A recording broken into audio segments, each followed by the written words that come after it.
ہمارے معاشرے میں بعض لوگوں کا یہ خیال ہے کہ یہ جو خواتین کی آزادی کی بات یہاں ہوتی ہے وہ مغربی طرز کی آزادی کی بات ہوتی ہے، تو کس طرح سے آپ ان دونوں کو فرق کریں گی، ان سوچوں کو اور ان کو جو ہماری اصل پکچر ہے ہماری سوسائٹی کی، کیونکہ ایک کوئی معاشرہ جو ہے وہ ایگزیکٹلی دوسرے معاشرے کی روایات جو ہے اس کو اختیار کر کے شاید پوری طرح سے نہ تو گرو کر سکتا ہے نہ زندہ رہ سکتا ہے. تو کیا کہتی ہیں آپ اس سوچ پہ؟ رب نواز صاحب، بڑا اچھا اور انٹرسٹنگ سوال لگتا ہے مجھے جب 8 مارچ کے حوالے سے خاص طور پہ پوچھا جاتا ہے اس کو. جی ہاں. دیکھیں مجھے بتائیں کہ کیا ایک 7 سالہ بچی کا ریپ ہوتا ہے اور اس پہ آواز اٹھائی جائے، کیا یہ مغربی طرز کا سوال ہے؟ قطعاً بھی نہیں، قطعاً بھی نہیں. کیا اگر کسی کی بچی اسکول نہیں جا پاتی اور اس بچی کے لیے آواز اٹھائی جائے کہ خواتین کو تعلیم کے دھارے میں برابر سہولیات میسر ہو، کیا یہ مغربی طرز کا سوال ہے؟ قطعاً بھی نہیں. کیا 18 سال کی بچی کی کم عمری میں شادی ہو اور اس کے بعد وہ میل نیوٹریشن اور نیوٹریشن کا شکار ہو اور اس کے بعد کوئی ڈیتھ سینز بنے، کیا یہ مغربی طرز کا سوال ہے یا مغربی طرز کا نظریہ ہے؟ جو مغربی طرز کے نظریے ہیں وہ ہے میرا جسم میری مرضی، اپنا کھانا خود گرم کر لو، یہ اس قسم کے جو سلوگنز ہیں، یہ سلوگنز بولڈ ضرور ہیں، یہ سلوگنز کڑوا گھونٹ ضرور ہے سننے والوں کے لیے بھی، لیکن سنانے والوں کا مقصد یہی ہے کہ وہ اپنی امپاورمنٹ، سیلف امپاورمنٹ کی بات کر رہے ہیں. فریڈم آف ایکسپریشن جو ہے وہ پاکستان کا ایک بہت بڑا آپ کا ایک حق ہے جو کہ عام شہری کو بھی ملتا ہے. تو میرا خیال ہے فریڈم آف ایکسپریشن پہ اگر ہم جائیں تو ہم کسی کو بھی کلیم نہیں کر سکتے. اگر کسی آرگنائزیشنل منشور کی بات کی جائے کچھ ہو تو اس کے بات اور ہوتی ہے، لیکن منشور جو ہیں وہ پاکستان کی عورت کی ویلفیئر ہے، بچوں کی ویلفیئر ہے، ان کی امپاورمنٹ ہے، اور یہ ہم تبھی لا سکتے ہیں جب ہم برابر اپرچونٹیز دیں، ان کو برابری کے دھارے میں لے کے آئیں، ان کی انکم کو بھی ایکسیپٹ کریں اور ان کی اچھی بات کو اور بری بات کو لے کے چلیں. سمجھنے کی صلاحیت ہو، کلیکٹیو اپروچ جو ہے نا اس کی ضرورت ہے ہمیں. بعض لوگوں کا یہ کہنا ہے کہ ہمارے معاشرے میں عورت کو بطور بہن، بیوی، بیٹی اور ماں کے بڑی عزت و تکریم دی جاتی ہے. اگر اکا دکا تشدد کے کچھ واقعات ہوں تو ان واقعات کی بنیاد پر پورے معاشرے کی جو تصویر ہے اس کو دھندلا کر کے اپنے کچھ مقاصد حاصل کرنا، کچھ فنڈنگ حاصل کرنا، بعض NGOs کا یہ رول بھی ہے. آپ اس سوچ سے اور اس طرز فکر سے کس حد تک متفق ہیں؟ آپ کی کیا رائے؟ دیکھیں یہ تو اسٹیٹ کا کام ہے کہ کس طرح کی فنڈنگ ملک میں آ رہی ہے اور اس کو کس طریقے سے وہ ڈیل کر رہے ہیں اس میں، اور اسٹیٹ آئی تھنک بہت ایکٹیولی کام بھی کر رہی ہے اس میں. NGOs جو ہے وہ اپنے پروگرام دیتے ہیں اور بھجواتے ہیں، اور اکنامک افیئر ڈویژن ہے آپ کا حکومت کا، اس کے تحت وہ پروگرام اپروو ہوتا ہے اور وہ فنڈنگ پاکستان میں آ رہی ہے. اب تو ہم اس چیز کی طرف نہیں جاتے، لیکن اگر کوئی ویسے کوئی بات کرتا ہے یا کسی کے پروگرام ہے یا ایجنڈا ہے تو اس کے لیے ہم ججمنٹل بالکل نہیں ہونا چاہیے. فریڈم آف ایکسپریشن کی میں نے پہلے بھی بات کی اور میں ابھی بھی کہوں گی کہ انڈیویجول ہر ایک کے پاس یہ رائٹ ہے کہ اپنی بات کر سکے اور اپنی بات کو منوا سکے. اس میں آل پاکستان وومن ایسوسی ایشن جو ہے اپوا، یہ کس قسم کے پروجیکٹس لانچ کر رہی ہے، کس قسم کے پروجیکٹس پہ کام کر رہی ہے؟ خواتین کے اور خاص کر بچوں کے حوالے سے بھی آپ کی خاصی کوششیں ہیں، اس بارے میں کچھ بتا دیں. دیکھیں اپا جو ہے نا اس کا شروع مائیگرنٹ وومنز آئی تھی جب پاکستان میں، جب پارٹیشن ہوئی. اچھا جی. تو رانا لیاقت علی خان صاحب کا جو ویژن تھا وہ یہی تھا کہ وہ خواتین یہاں پہ آ کے کس طریقے سے اپنی اور اپنے بچوں کی دیکھ بھال کر سکیں. کیونکہ بہت سے مرد اس جنگ کے دوران بھی آپ کو پتہ ہے بہت ساری عورتیں شہید بھی ہوئے تھے، بیوہ بھی ہوئی تھی، گم ہو گئے. ان کا وہ بہت سے مسئلے اس وقت پڑے تھے. تو اس وقت انہوں نے سوچا کہ خواتین کے لیے ایسا کوئی کام کیا جائے، کیونکہ سرکار تو اپنا ایک سنبھالتے اس کو ٹائم تھا، جنگ حالت جنگ بھی تھی، مختلف مراحل چل رہے تھے. تو انہوں نے کہا کہ جو خواتین ہیں ان کو، جو ہم خواتین جو بیٹھی ہوئی ہیں وہ کس طرح سے ان کی مدد کر سکتی ہیں. تو انہوں نے جیل تھا جہاں پہ پہلا سینٹر بنا، درخت کے نیچے پہلا اسکول بنایا، اور وہ بڑھتے وہ ایک بہت بڑی لیگیسی وہ ان کی مینٹین ہے ابھی بھی. تو آپ دیکھیں کہ اپوا اس وقت 43 شہروں میں موجود ہے، جہاں پہ اسکل سینٹرز ہیں، ایجوکیشن ہے، ہیلتھ کے سینٹرز ہیں جہاں اویئرنیس دی جاتی ہے آپ کو. اس کے علاوہ لیگل ایڈ ہے، آپ کو فیملی لاز پہ اویئرنیس ملتی ہے، آپ کو اگر کوئی کیسز ہیں، انہیریٹنس کے کیس ہیں وہ آپ کو دیے جاتے ہیں، اس میں مدد دی جاتی ہے. ہماری عورت کا اصل مسئلہ یہ ہے کہ جب وہ اپنی کیس کے لیے باہر نکلتی بھی ہے، اپنی مسئلے کے لیے نکلتی ہے، تو فائنانشیل برڈن اس کا ایک بہت بڑا مسئلہ ہے. تو اپوا جیسا ادارہ جو ہے وہ اس میں لیگل سپورٹ پرووائڈ کرتا ہے، اس میں ان کو اور اس کے علاوہ ہم کیریئر کاؤنسلنگ پہ بہت کام کرتے ہیں کہ ہم خواتین کے اندر کام کو کرنے کی صلاحیت جو ہے وہ کس طرح سے دی جائے، اس کو اپڈیٹ کیسے کیا جائے، پھر نئی ٹریننگز کا انعقاد بھی کیا جاتا ہے جو کہ کن شعبوں میں؟ یہ جیسے ٹیچرز ٹریننگ ہو گئی، گاہے بگاہے ان کو اپڈیٹ ملتا رہتا ہے کہ آپ کس طریقے سے اپنے پروفیشن میں بچوں کی تربیت کریں. ہیلتھ کے شعبے میں ہے کہ ہیلتھ میں ریفریشرز جاتے ہیں. اسکلز میں جو لیٹسٹ ٹریننگز ہیں، آج کل ای کامرس کی ڈیجیٹلائزیشن کا دور ہے، تو ہم خواتین کو اس دھارے میں بھی شامل کر رہے ہیں. ہم ایک نیا ٹیکنیکل کالج بھی افا کا ادھر جیل روڈ پہ کوشش کر رہے ہیں کہ اس کو اگلے 1-2 مہینے میں اس کو انوگریٹ کریں، جس میں خواتین اپنی ایک اسپیس محسوس کر سکیں، وہاں پہ آئیں اور وہاں سے وہ جو نئی لیٹسٹ سرٹیفکیشنز ہیں اسکل بیسڈ وہ لے سکیں. ہم نے ایک نیا ٹول ہے start and improve your business کا، وہ شروع کروا رہے ہیں کیونکہ کرونا نے جو چیز واضح کی وہ یہ تھی کہ نوکریاں تو موجود نہیں ہیں. جی بالکل، اپنا کام ہی کرنا پڑے گا. اپنا کام آپ کو جو ہے نا وہ کسی نہ کسی لیول سے شروع کرنا پڑے گا. اور ہماری جتنی این جی اوز ہیں یا دیگر جو ادارے ہیں، جب خواتین کی ٹریننگ کی بات کی جاتی ہے تو یہ سلائی کڑھائی اور اس قسم کے 1-2 شعبوں سے باہر نکلتے ہی نہیں. کیا دنیا میں بہت ساری ایسا کام نہیں ہے جو خواتین کر رہی؟ کون سا کام جو نہیں کر سکتی؟ تو کیا کوئی افواہ جو ہے یا دیگر جو اس قسم کی آرگنائزیشنز ہیں، کیا وہ نئے جو بزنسز ہیں اس طرف بھی آ رہی ہیں کہ نہیں؟ جیسے فرض کریں موبائل ٹھیک کرنا عورت کیوں نہیں کر سکتی یا باقی چیزیں کیوں نہیں کر سکتی، تو کیا کچھ نئے سکلز بھی آپ سکھا رہی ہیں؟ رب نواز صاحب، آپ شاید حیران بھی ہوں گے اس بات ہے کہ ہم نے آج سے 6 سال پہلے آپ کو پتہ ہے جو سولر پینلز ہیں یہ کہیں پہ بھی بنتے تو نہیں ہیں نا، اسمبل ہوتے ہیں نارملی. تو ہم نے جب ٹریننگ شروع کی تو ہم نے اپنی خواتین کو اسمبل کرنا سکھائے. اچھا جی. اس ٹریننگ کے اندر وہ چھوٹی سی ٹریننگ تھی، وہ تقریباً 2 سے 3 ماہ کے اس میں ٹائم تھا وہ. تو اس میں خواتین نے جب یہ سیکھا تو ساتھ ساتھ انہوں نے ساکٹس ٹھیک کرنا بھی سیکھ لیے، بجلی کی تار ٹھیک کرنا سیکھ لی، استری کی تار ٹھیک کرنا سیکھ لی اس ٹریننگ کے دوران. اور اس کا بہت اچھا فائدہ یہ ہوا کہ باٹا پور سے 3-4 خواتین ہمارے پاس آئی تھیں اس ٹریننگ میں، تو انہوں نے اس میں یہ سیکھا تو انہوں نے جا کے چھوٹی چھوٹی سی اپنی میکینک شاپس جیسے ہوتی ہیں یہ وہاں پہ ڈیولپ کی، اور وہ یو پی ایس ہو گیا، وہ سولر پینل ہو گئے، وہ اپنے گھر سے اپنے محلے میں انہوں نے کم از کم کام شروع کر دیا تھا اس چیز کا. تو یہ کنٹینیوٹی آگے چلنی چاہیے. جو خواتین کے ٹیبوز ہیں، جو ایک امپریشن ہے کہ دستکاری سے وہ آگے نہیں نکل سکتی، بس وہی تک ان کو شاید وہ چیز تبدیلی مانگتی ہے. وہ صرف خواتین اس میں تبدیلی نہیں لا سکتی، وہ معاشرتی کلیکٹیو اپروچ اس میں چاہیے کہ خواتین. بات یہ ہے کہ جب ہم برابری کی بات کرتے ہیں تو ایکول اپرچونٹیز تعلیم میں ہوں، ہیلتھ میں ہوں، اتنی ہی ایکسیس ہو، اتنی ہی چیزیں ہوں جس سے وہ جائے پھلے پھولے اور ایک اچھا معاشرہ جنم لے. جب آپ برابری کی بات کرتی ہیں تو برابری کے صرف حقوق کی بات کرتی ہیں یا فرائض کی بھی؟ دیکھیں فرائض تو آپ کی انڈرسٹینڈنگ ہے. کہیں پہ فرائض میں کسی مذہب میں یہ تو نہیں لکھا کہ تم نے کھانا 8 سے 9 بنانا ہے یا 9 سے 10 بنانا ہے. یہ تو مرد کی اور عورت کی انڈرسٹینڈنگ ہے. اس نے جس طرح سے اس چیز کو چلانا ہے وہ چلائیں اس چیز کو، اپنے سیٹ اپ کو. اور میرا ذاتی خیال یہ ہے کہ اس کو ہم ایک ریشنلی ایک سٹینڈرڈ نہیں کر سکتے، کیونکہ ہر ایک کے گھر کا ماحول فرق ہوتا ہے، ہر جگہ کا ماحول فرق ہوتا ہے.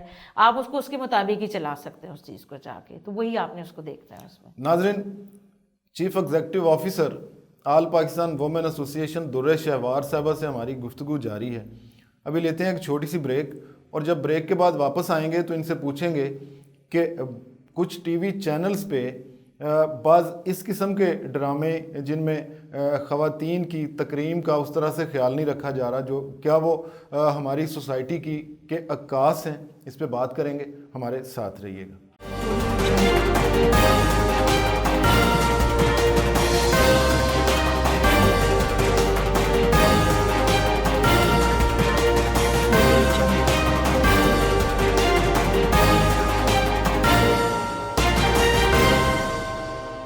ویلکم بیک ناظرین. بات ہو رہی ہے چیف ایگزیکٹو آفیسر افوا درہ شہوار صاحبہ سے. درہ شہوار جب بھی کوئی ٹی وی چینل اوپن کریں تو اس قسم کی چپکلش، اس قسم کی ٹینشن اور ہماری روایات سے ہٹ کے بالکل بڑے عجیب و غریب قسم کے، مطلب یہ کہ بعض جو گھروں میں جو بڑے مقدس رشتے سمجھے جاتے ہیں، سسر کا، بہو کا، اسی طرح سے دیگر جو رشتے ہیں، ان سب کو خراب کرنے کا بھی ایک کلچر ہمارے ٹی وی چینلز پہ دکھایا جا رہا ہے. آپ کی اس بارے میں کیا رائے ہے؟ دیکھیں وہی بات ہے کہ کسی ایک کو ہم بلیم نہیں کرتے ہیں. اسی طرح سے ٹی وی چینلز کا بہت بڑا کردار ہے کیونکہ بہت سے فیملی کے ممبرز بڑے چھوٹے بچے ان چینلز اور پروگرامز کو دیکھ رہے ہوتے ہیں.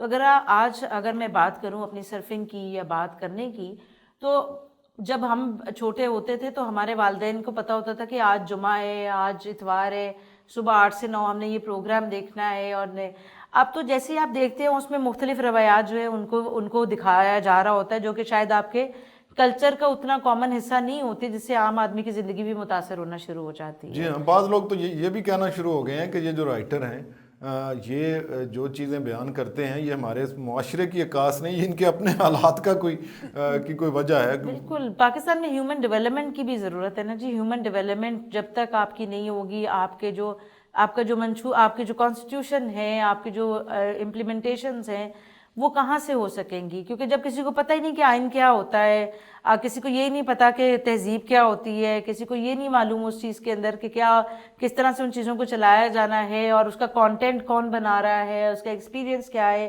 تو ہیومن ڈیولپمنٹ بہت میٹر کرتی ہے آپ کی. تو اسپیسیفکلی جس کی جو فیلڈ ہو اس میں اس کو ایکسپرٹیز دی جائیں، اس میں اس کے بعد اس کا کوئی ایکسپیرینس ہونا چاہیے، اس کے بعد اس کو کسی مین پروگرام کے لیے اس کو لایا جائے تاکہ اس کے لیے بھی کیریئر گروتھ ہو. مطلب یہ کہ کولیکٹیولی اس پہ سوچ جو ہے اس کو پروموٹ کیا جائے. بالکل سوچ کو پروموٹ کرے، میں معاشرے سمجھاؤں. کو. یہ بتائیے کہ آل پاکستان وومن ایسوسی ایشن اپوا جو ہے وہ اس طرح کی سوچ کو پروموٹ کرنے میں کیا کردار ادا کر رہی ہے، کیا رہنمائی کر رہی ہے، اور ہماری جو کلچر کی وہ جو مسنگ روایات تھیں کسی زمانے میں بچوں کے لیے، بڑوں کے لیے، ان کی طرف کس طرح سے لے جا رہی ہے سوسائٹی کو؟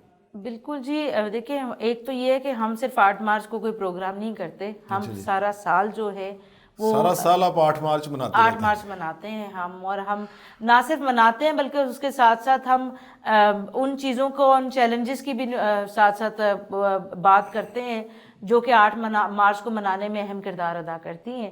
اور پورا سال جب آپ ان چیلنجز کو ڈیل کرتے ہیں، ان کے بارے میں آواز اٹھاتے ہیں، تو وہی ایک تحفہ بن کے آپ کے پاس 8 مارچ کی شکل میں نظر آتا ہے اور سامنے بہت سی چیزیں آتی ہیں جو جد و جہد کا حصہ ہوتی ہیں. جو بات آپ نے کلچر کی تو ہم ایک پروگرام کر رہے ہیں بچوں کے ساتھ جو کہ ہم ہر سال کرتے ہیں تقریباً 3 مہینے جب گرمیوں کی چھٹیاں ہوتی ہیں خاص طور پہ، اور اس سے پہلے بھی ریٹرننگ ٹو روٹس کے نام سے، جس میں کلچرل گیمز جو ہیں اور گیجٹ سے بچوں کو ہٹانے کے لیے جو ہے نا ماں باپ کے ساتھ سپورٹ کا پروگرام ہے، جس میں ماں باپ بھی اور بچے بھی بھرپور حصہ لیتے ہیں. اور آپ یقین کریں کہ صبح 9 بجے اگر بچے آتے ہیں تو دوپہر کے 3 بجے تک وہ جانے کو تیار نہیں ہوتے. ان کو مجبور کر کے والدین لے کے جاتے ہیں، مجبور کر کے لے کے جاتے ہیں. کیونکہ 2 چیزیں نا کہ جو ہمارے پرانے روایتی کھیل تھے اس میں آپ دیکھیں بندش نہیں تھی. اگر آپ نے کوئی برف پانی کھیلنا ہے تو جتنی دور بچہ بھاگنا چاہے بھاگتا تھا. بالکل اس میں اگر اس نے ریس کرنی ہے وہ جتنی دور بھاگتا تھا. اس میں جب وہ اس کی شخصیت نکھرتی تھی ان سے.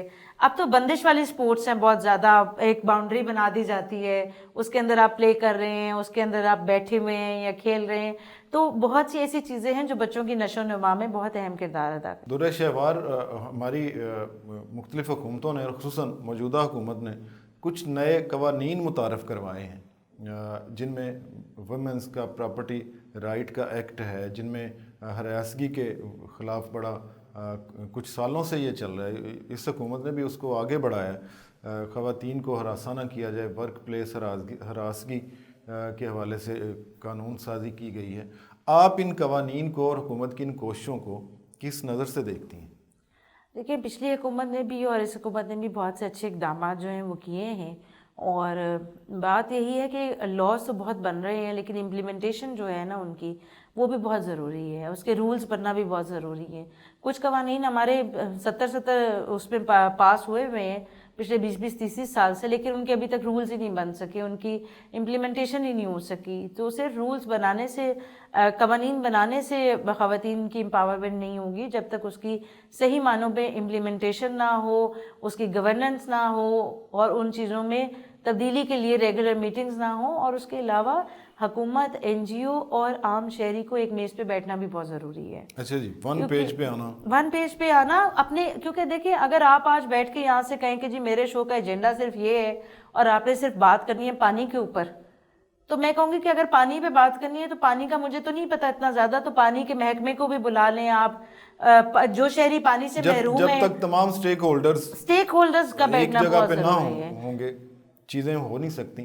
امپلیمنٹیشن کے لیے سٹیپ 1 آپ نے بتایا کہ سارے ایک پیج پہ ہو جائیں، اور اس سوچ کو کس طرح سے بہتر کریں، کس طرح سے مزید اقدامات لیں کہ یہ جو سوچ ہے، اب دیکھیے نا گورنمنٹ قانون سازی بھی کر رہی ہے، NGOs بھی آواز اٹھا رہی ہیں، تو آگے کیسے بڑھیں مزید؟ ریگولیرٹی ہونی چاہیے نا جی، صرف 8 مارچ کو نہیں آواز اٹھنی چاہیے نا، اس کے کوئی ایسے شوز بھی ہونے چاہیے، ایسے کنسسٹنسی ہو، فالو اپ ہو اس چیز کے اندر۔ یہ چیزیں بہت ضروری ہیں، کیونکہ اگر یہ چیزیں نہیں ہوں گی آپ کی تو وہ پھر وہ یہی ہوگا کہ ایک دفعہ آپ نے کیا، وہ پھر آپ کا فوکس گول نہیں دکھاتی ہے، پھر آپ ڈائیورٹیڈ اپروچ سے آگے جا رہے ہیں تو وہ بہت مشکل ہو جاتا ہے اس میں۔ تو کنسسٹنسی ہو، فوکس گولز ہوں آپ کے کہ ہم نے کرنا کیا ہے، کتنے ٹائم لائن میں کرنا ہے، اور اس کے بعد چیلنجز آتے ہیں تو اس کو کس طرح سے ہم نے ڈیل کرنا ہے، اور لیڈرشپ بہت بڑا کردار ادا کرتی ہے ساری چیز۔ اچھا جی، درے شہوار، کیا ہماری خواتین جو ہیں یہ کوئی کمزور خاتون ہیں، کمزور ہیں، سوسائٹی کا کمزور سیگمنٹ ہیں، یا فیملی لاز کے حوالے سے ان کا جو نکاح نامہ ہے یا باقی چیزیں ہیں ان کو آپ کس انداز سے دیکھتی ہیں، جو اس میں کیا بہتری کی آپ کے ذہن میں کوئی خاکہ ہے؟ دیکھیں، ہم ہمیشہ خاتون کو کمزور کہتے ہیں، میں کہوں گی ہمارا سسٹم کمزور ہے، ہمارا سسٹم بہت کمزور ہے۔ ہمارا سسٹم اتنا کمزور ہے کہ اگر ایک جج فیصلہ کر دیتا ہے کہ ایک ماں اور بچے کی یہ انکم لگ گئی ہے اور باپ نے بچے کا یہ خرچہ دینا ہے، تو 1 سال پورا کرونا میں وہ ماں عدالتوں میں جاتی رہتی ہے اور عدالت جو ہے اس کو وہ 4,000 3,000 5,000 نہیں دے پاتی، کیونکہ سسٹم کمزور ہے آپ کا۔ آپ کو اپنے سسٹم کو مضبوط بنانا ہے۔ اب حالات تو دیکھیں ہر طرف چل رہے ہیں، لیکن دوسری طرف تعلیم کے شعبے بند ہو گئے، بچیوں کے پاس نہ کمپیوٹر ہیں نہ موبائل ہیں، ماں باپ پہلے ہی ان کی فیس مشکل سے دے پاتے تھے، سرکاری اسکولوں میں سہولیات آ گئی، لیکن مسئلہ یہ کہ ان کی ایکسیس بھی بنائے، اس چیز کو کنسسٹنٹ بنائے، یہ نہ ہو کہ آج میرا نعرہ ہے کل کسی اور کا نعرہ ہے، اور اس سے عام شہری کا جو ہے وہ تباہ ہو جاتا ہے، اس کی پسپائی ہو رہی ہے۔ تو سسٹم جو ہے وہ نان پولیٹیکل، آپ کی جو کم از کم تعلیم، صحت آپ کی نان پولیٹیکل سسٹم سے ہونی چاہیے، تاکہ ادھر سے فیصلہ آئے اور عام شہری اس کا فائدہ اٹھا سکے اس میں۔ ایو ٹیزنگ جو ہے وہ کیا ہماری سوسائٹی میں کیا وجوہات ہیں کہ ایو ٹیزنگ ایک بہت بڑا مسئلہ خواتین کے لیے سمجھا جاتا ہے، جب وہ کسی جگہ پہ کوئی کام کرتی ہوں، جب وہ ایون گاڑی چلانا، اب تو خیر خواتین بائکس بھی چلانا شروع ہو گئی ہیں، تو اس ساری صورتحال پہ آپ کی کیا تبصرہ ہے آپ کا؟ میں ابھی جیسے ہم بات بھی کر رہے تھے تو دیکھیں بڑی امپورٹنٹ بات یہ تھی کہ ہم تبصرہ کر رہے ہیں آگے کی طرف، ہم ریلیونٹ کر رہے ہیں صرف اپنے ادھر لاہور، کراچی، اسلام آباد کی عورت کو، اور ہم کہتے ہیں ویسٹ کے اس سے کمپیریزن۔ آپ کبھی دیکھیں جا کے ننکانہ کی طرف، منڈی باؤدین، دسکا، رحیم یار خان جائیں تو یہاں پہ عورتیں ٹانگیں چلا رہی تھیں، اور یہ آج سے نہیں، یہ کب سے چلا رہی ہیں، اور ٹانگے میں صرف کوئی بٹن نہیں لگا ہوتا، اس میں گھوڑا بھی سنبھالنا ہوتا ہے، اس میں وہ لکڑی کا پورا تختہ لگا ہوتا ہے، اس کو بھی سنبھالنا ہوتا ہے، تو وہ تو بڑا ہارڈ ورکنگ ایک ٹاسک ہوتا ہے جو کہ عورت اس کو رن کر رہی ہوتی ہے، ساتھ ساتھ ایک اس کو فیڈ بھی کروانا ساتھ اس میں، تو وہ بہت چیزیں۔ اب تو گاڑی اور وہ تو اتنا آسان سلسلہ کار ہے کہ اگر اس میں عورت بیٹھ کے آگے جاتی ہے تو میرا نہیں خیال اس میں کوئی ٹیزنگ ہونی چاہیے یا اس کو کوئی ہراسمنٹ فیس ہونی چاہیے۔ معاشرتی جو کمیاں ہیں اس کو دور کیا جانا چاہیے، بجائے اس کے کہ اس کو ہم آبجیکٹیفائی کریں، ٹیبو بنا لیں اور کوئی پرابلم کریں اس چیز کے اندر۔ ہمیں ایکسیپٹنس دینی چاہیے کہ اگر میرا دل کرتا ہے کہ میں گاڑی میں بیٹھ کے جاؤں اپنے بیوی بچوں کو لے کے، تو ہو سکتا ہے کوئی عورت ایسی ہو جس کا خاوند نہ ہو، باپ نہ ہو، بھائی نہ ہو، اس نے بھی اپنے بچوں کو لے کے کہیں جانا ہو، یا ماں کو لے کے جانا ہو، یا اپنی صحت سے متعلق، تعلیم سے متعلق، کوئی نوکری سے متعلق مسئلے ان کے لیے جانا ہو، تو موٹر سائیکل ایک سستی سواری کنسیڈر کی جا رہی ہے آج کل۔ چنگچی کو ایسے روزگار کا ذریعہ بنایا جا رہا ہے، گاڑیوں میں ان کو سکھایا جا رہا ہے، اوبر کریم کی یہ اس میں جا رہی ہیں، تو میرا خیال ہے کہ یہ کوئی اتنی اس میں بری بات نہیں ہے، اور اچھی بات ہے کہ وہ امپاورڈ ہو رہی ہیں، وہ اپنے روزگار کو کما رہی ہیں، کیونکہ میں نے پہلے بھی بات کی کہ ہم صرف ان مخصوص طبقے کو نہ دیکھیں، پاکستان کا جو طبقہ ہے یہ بہت پسے ہوئے لوگوں سے بھرا ہوا ہے، اس میں پاورٹی بہت زیادہ ہے، غربت بہت زیادہ ہے، اور اس کا چیلنجز ہی یہی ہیں کہ آپ کس طریقے سے ان کو روزگار مہیا کرواتے ہیں۔ آپ نے شہروں کی بات کی، مجھے یہ بتائیے کہ دیہات میں بھی تو خواتین ہیں، کس طرح سے دونوں کا آپ موازنہ کریں گی؟ جو خواتین دیہات میں کام کرتی ہیں کس حد تک وہ امپاورڈ ہیں یا ان کو مزید امپاور کس طرح سے کیا جانا چاہیے؟ دونوں کا ایک جائزہ بتا دیں، دونوں کی کام کا اور ان کی آزادی کا جو فرق ہے وہ تھوڑا سا ہمیں سمجھا دیں۔ پہلے آپ مجھے بتائیں آزادی سے آپ کا کیا مطلب ہے؟ آزادی سے مجھے تو جو سمجھ آتی ہے وہ یہی ہے کہ the person doing everything at par, وہ برابر کے اگر حقوق ہوں تو برابر کی پھر ذمہ داریاں بھی اس پہ وہ لے سکے۔ آپ اس پہ آپ کس طرح سے؟ یہ بڑا لمبی ڈیبیٹ ہو جائے گی اس والے کے اوپر تو مجھے لگتا ہے، لیکن دیکھیں جو ہماری گاؤں کی عورت ہے اس کے مسائل اور ہیں، جو شہر کی عورت ہے اس کے مسائل اور ہیں۔ ہم اس کو کامن مسائل کے طور پہ ٹریٹ نہیں کر سکتے ان چیزوں کو۔ دوسری چیز یہ ہے کہ جو شہری عورت ہے وہ بہت سے ان سہولیات سے پیچھے ہے، جیسے تعلیم ہو گیا، نوکریاں ہو گئی، شہری سہولیات ہو گئی، صحت کے مراکز ہو گئے، ان سے وہ بہت پیچھے ہے۔ لیکن دوسری طرف مجھے لگتا ہے کہ وہ ان تمام سوشل ٹیبوز سے بہت اوپر بھی ہے۔ مثال کے طور پہ اگر آپ بات کریں تو وہ خواتین اپنے روزگار کے لیے اپنی زمینوں پہ بھی نکلتی ہیں، وہاں پہ جاتی ہیں، وہ سارا دن فصلوں میں کام کرتی ہیں، جی ہاں، اکیلے گھومتی ہیں، وہ ہے، لیکن کوئی بہت زیادہ پردہ کر کے بھی نہیں گھومتی، لیکن وہاں پہ استحصال ان کا بھی ہے۔ وہ اس طرح سے کہ وہ سارا دن کام کرتی ہے لیکن جو اس کو ڈیلی ویج دی جاتی ہے وہ مرد کے مقابلے میں کم ہوتی ہے، تو استحصال وہاں پہ بھی موجود ہے خواتین کا اس میں۔ لیکن شہر میں اگر ہم دیکھیں تو ہراسمنٹ بہت زیادہ ہے، پیشنس لیول کم ہو گیا ہے فیملیز میں، تو اس کی وجہ سے وائلنس کا فیکٹر بہت بڑھتا چلا جا رہا ہے۔ اور وہ یہ نہیں کہ صرف عورتوں کا مسئلہ ہے، وہ میل سائڈ پہ بھی اتنا ہی مسئلہ بڑھ رہا ہے، عورتوں میں بھی بڑھ رہا ہے، کیونکہ ایک دوسرے کی ایکسیپٹیبلٹی نہیں۔ اب تو خواتین خامدوں کو قتل بھی کر رہی ہیں، اس طرح کے واقعات بھی سامنے آئے۔ نہیں، یہ تو خاوندوں نے جو خواتین کو قتل کیا ہوا ہے وہ بھی ہے۔ بات یہ ہے کہ یہ قتل ہو گئے، ریپ ہو گئے، دیکھیں یہ کسی بھی معاشرے کے لیے اچھی نشاندہی نہیں ہے۔ ہم نے دیکھنا ہے کہ کس طریقے سے ہم ان مسائل پہ قابو پاتے ہیں، کس طریقے سے ہم اپنی قوم کو ایجوکیٹ کر سکتے ہیں، سینسٹائز کر سکتے ہیں، اور ان کی وجوہات کیا ہے۔ ان کی وجوہات یہ نہیں ہے کہ وہ مرد اور بیوی بیٹھے، ان کی وجوہات پیچھے سے دیکھی جائے تو غربت ہی ہے، غربت ہے، اس کے بعد ایکسیپٹنس ہے، ذہنی پسماندگی ہے، اور پھر اس کے بعد فوکس نہ ہونا، پتہ ہی نہیں کہ ہم کر کیا رہے ہیں اور کیا نہیں کر رہے ہیں۔ جہاں سے ہم نے بات شروع کی تھی نا ویسٹرن طرز کی اور ہماری ایسٹرن جو طرز زندگی ہے اس کی تھی درے شہوار، کیا جو ویسٹرن امپاورڈ لیڈی ہے جو خود جا کے کماتی ہے اور سارے جھنجھٹ دن بھر وہ بھگتاتی ہے، پھر آ کے اپنی فیملی میں بھی جس طرح میل آتا ہے اسی طرح وہ بھی اپنے گھر میں آتی ہے، اور گھر کی بھی ظاہر ہے دونوں مل کے ذمہ داریاں بھی نبھاتے ہیں، تو کیا اس کا اگر کمپیریزن آپ ہماری عورت سے کریں جو خاتون گھر میں رہتی ہے اور وہ ساری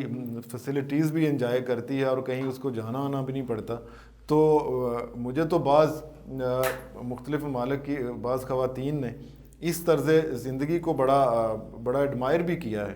آپ ان دونوں کا کس طرح سے موازنہ کریں گے؟ دیکھیں ہر معاشرے کے اپنے اپنے چیلنجز ہوتے ہیں، جی ہاں، جو ہمارا معاشرہ ہے اس کے مختلف چیلنجز ہیں، لیکن اس وقت جو نیڈ ہے ٹائم کی وہ یہی ہے کہ پاپولیشن کے وائز پاکستان بہت بڑا ملک بن چکا ہوا ہے اور اس وقت تیسرے نمبر پہ ہے دنیا میں۔ تو اگر آپ نے اپنی آدھی پاپولیشن کو گھر میں بٹھا کے رکھا اور وہ پاپولیشن آپ کی اکانومی کا حصہ نہیں بن پاتی ہے تو اس کا برڈن کس پہ ہوگا؟ فیملیز پہ برڈن آئے گا۔ باہر ویسٹ میں ہر بندہ کام کر رہا ہے کیونکہ اکانومی میں ان کو برابر حصہ دیا جا رہا ہے اور وہ ملک ترقی بھی کر رہے ہیں۔ آپ دیکھیں نا جو مسائل ہمارے ہیں وہ ان ملکوں کے مسائل نہیں ہیں۔ دوسری چیز یہ کہ ہماری عورتوں میں بہت زیادہ لیڈرشپ بھی ہے، بہت زیادہ آگے بڑھنے کے جذبے بھی ہیں، تو اگر ہم کوئی پاتھ اپنی خواتین کو دے سکتے ہیں جو کہ صحیح معنوں میں ان کی فیملیز کو فلرش کر سکتا ہے تو ہم کیوں اس چیز کو روکنا چاہتے ہیں؟ فیصلہ سازی میں کیا خواتین کا کیا کردار ہے، اور امپاورمنٹ اور فیصلہ سازی دونوں کو آپ کس نظر سے دیکھ رہی ہیں؟ میرے نزدیک امپاورمنٹ جو ہے وہ فیصلہ سازی کا اختیار ہی ہے آپ کے پاس، کیونکہ دیکھیں امپاورمنٹ آپ کی تبھی آتی ہے جب آپ اپنی فیصلہ سازی میں اپنے فیصلوں کو خود کر پائے، وہ چاہے کسی بھی شعبے میں ہو، چاہے تعلیم ہے، چاہے صحت ہے، چاہے شادی ہے، چاہے بچوں کی پیدائش ہے یا کوئی اور معاملہ آپ کا ہے جائیداد کا، پراپرٹی کا۔ تو فیصلہ سازی میں جب تک آپ کا کردار نہ صرف فیملی لیول پہ بلکہ حکومتی لیول پہ بھی اور پبلک بورڈز میں بھی ہونا چاہیے تاکہ جینڈر فرینڈلی جو پالیسیز ہیں وہ آئیں اور اس سے دونوں فائدہ اٹھا سکیں، خواتین بھی اور مرد بھی۔ در شہوار آپ نے ڈائلاگ کے لیے وقت دیا، میں ڈائلاگ کی ٹیم کی طرف سے آپ کا شکریہ ادا کرتا ہوں۔ ناظرین، آپ نے در شہوار چیف ایگزیکٹو آفیسر اپوا کی گفتگو سنی۔ ان کا کہنا ہے کہ کوئی خواتین ہوں یا مرد ہوں، بااختیار اور امپاورڈ اسی کو سمجھا جائے گا جو فیصلہ سازی کا حق رکھتا ہے اور اختیار رکھتا ہے۔ اسی کے ساتھ ہی آج کے ڈائلاگ کا وقت ختم ہوا۔ اجازت دیجیے، اللہ حافظ۔